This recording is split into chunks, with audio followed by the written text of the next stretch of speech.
దేవుని నామానికి స్తోత్రం కలుగును గాక. ఫిబ్రవరి 14వ తారీఖున ప్రేమికుల రోజుగా అనేకులు జరుపుకుంటూ ఉంటారు. చాలా మందికి దీని గురించిన చరిత్ర తెలియదు. తప్పుగా అర్థం చేసుకుని తప్పుడు కార్యక్రమాలు చేస్తున్న ఈ సమయంలో దీని చరిత్ర ఏంటో మనం తెలుసుకుందాం. ఇది ఒక పురుషునికి స్త్రీకి మధ్య ఉన్న ప్రేమకు సంబంధించింది అని చాలా మంది అనుకుంటూ ఉంటారు. వాస్తవానికి దీని వెనుక ఒక చరిత్ర ఉంది. దేవుని కోసం, దేవుని వాక్యం కోసం ప్రాణాలు అర్పించిన ఒక సేవకుడి వర్ధంతి రోజు ఈరోజు.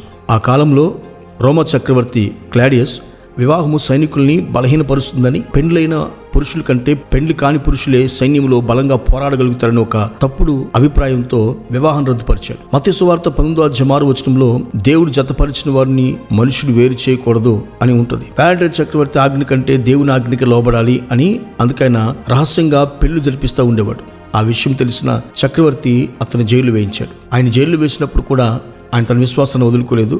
చివరికి క్రీస్తు 270 ఫిబ్రవరి 14న ఆయన రాళ్లతో కొట్టి తలనరికి చంపేశారు. ఇది కేవలం ప్రేమ గురించి మాత్రం కాదు, దేవుని వాక్యం కోసం, దేవుని కోసం నిలబడిన ఒక హతసాక్షి యొక్క రక్తం చెందించిన రోజు ఈరోజు.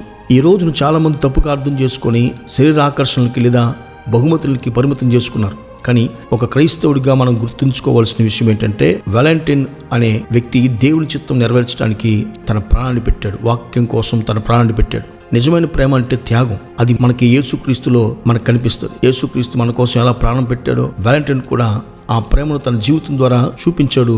మన జీవితాల ద్వారా కూడా వాక్యం కోసం, దేవుని కోసం ప్రాణం పెట్టాలి. ఆ ప్రేమను మన జీవితం ద్వారా చూపించాలి. కాబట్టి వ్యాలంటైన్స్ డే అంటే ఒక దేవుని సేవకుడి త్యాగానికి గుర్తు. ఇది చరిత్ర చెప్తున్న సత్యం.